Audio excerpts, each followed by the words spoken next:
அனைவருக்கும் வணக்கம். சற்றுமுன் வெளியான முக்கிய அறிவின்படி, மக்களே தயாராக இருங்கள், வீடு வீடாக வரப்போகிறது இலவச பொருட்கள்.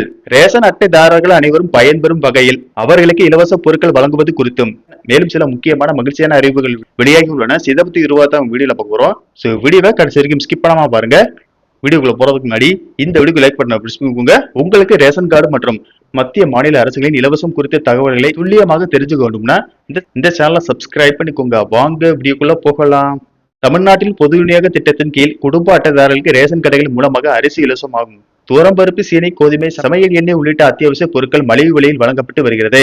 இதனால் ஏழை எளிய மற்றும் நடுத்தர மக்கள் மிகவும் பயன்பெற்று வருகின்றனர். மேலும் தாய்மானவர் திட்டத்தின் கீழ் வயதான முதியோர்கள், மாற்றுத்திறனாளியின் வீடுகளுக்கு சென்று ரேஷன் பொருட்கள் வழங்கப்பட்டு வருகின்றன. மேலும் ரேஷன் கார்டு அடிப்படையில் கலைஞர் மகளிர் உரிமைத்தொகை திட்டத்தின் கீழ் தகுதியுள்ள குடும்ப தலைவியின் வங்கி கணக்கில் மாதம் உரிமை தொகை வரவு வைக்கப்பட்டு வருகிறது. மேலும் ரேஷன் கடைகளில் தீபாவளி மற்றும் பொங்கல் பண்டிகை முன்னிட்டு அனைத்து குடும்ப அட்டைதாரர்களுக்கும் பண்டிகைக்கு தேவையான அத்தியாவசிய பொருட்கள் மற்றும் ரொக்க பணம் வழங்கப்பட்டு வருகிறது. இந்த நிலையில் சட்டமன்ற தேர்தலை முன்னிட்டு தமிழகத்தில் மக்களுக்கு திமுகவும் அதிமுகவும் பரிசு பொருட்களை வாரி வழங்க துவங்கியுள்ளன. இப்போது திமுக சார்பில் பூத் வாரியாக வீட்டுக்கு 1 வீதம் சில்வர் அண்டா வழங்கப்படுகிறது. அடுத்த கட்டமாக 3 கிராம் வெள்ளி நாணயம், 32 இன்ச் டிவி, எலக்ட்ரிக் ஸ்டவ், பால் குக்கர் என பல விதமான பொருட்கள் வழங்கப்பட உள்ளதாக கூறப்படுகிறது. இனி அடுத்து என்னென்ன வருமோ என்ற எதிர்பார்ப்பினை வாக்காளர்கள் மத்தியில் இரு கட்சிகளும் ஏற்படுத்தியுள்ள நிலையில் தற்போது தமிழக மக்கள் அனைவரும் பயன்பெறும் வகையில் தமிழக அரசு இலவச பொருட்களை அறிவித்துள்ளது.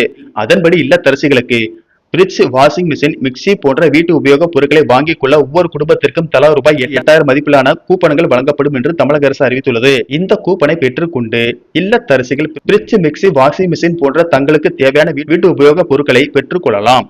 இதை தவிர மகளிர் உரிமைத்தொகை தற்போது வழங்கப்படும் ரூபாய் 1000 உரிமைத்தொகை 2000 உயர்த்தி வழங்கப்படும் என்று தெரிவித்துள்ளது. மேலும் வீட்டு வசதி அடுத்த 5 ஆண்டுகளில் தமிழகம் முழுவதும் 10 லட்சம் புதிய வீடுகள் கட்டித்தரப்படும் என்றும், கல்வி உதவித்தொகை புதுமை பெண் மற்றும் தமிழ் புதல்வன் திட்டத்தின் கீழ் 1000 ரூபாய் உதவித்தொகை ரூபாய் 1500 உயர்த்தப்படும் என்றும் மகிழ்ச்சி தரும் செய்தியை வெளியிட்டுள்ளது. இதனைத் தொடர்ந்து வருகிற சட்டமன்ற தேர்தலில் அதிமுக வெற்றி பெற்றால் ஒவ்வொரு குடும்பத்திற்கும் கருணை தொகையாக ரூபாய் 10,000 வழங்கப்படும் என்று அதிமுக பொதுச் செயலாளர் எடப்பாடி பழனிசாமி அறிவித்துள்ளார். தமிழக வாக்காளர்களை கவர்வதற்காக திமுகவும் அதிமுகவும் போட்டி போட்டுக் கொண்டு பரிசு பொருட்களை அறிவித்து வருகின்றன.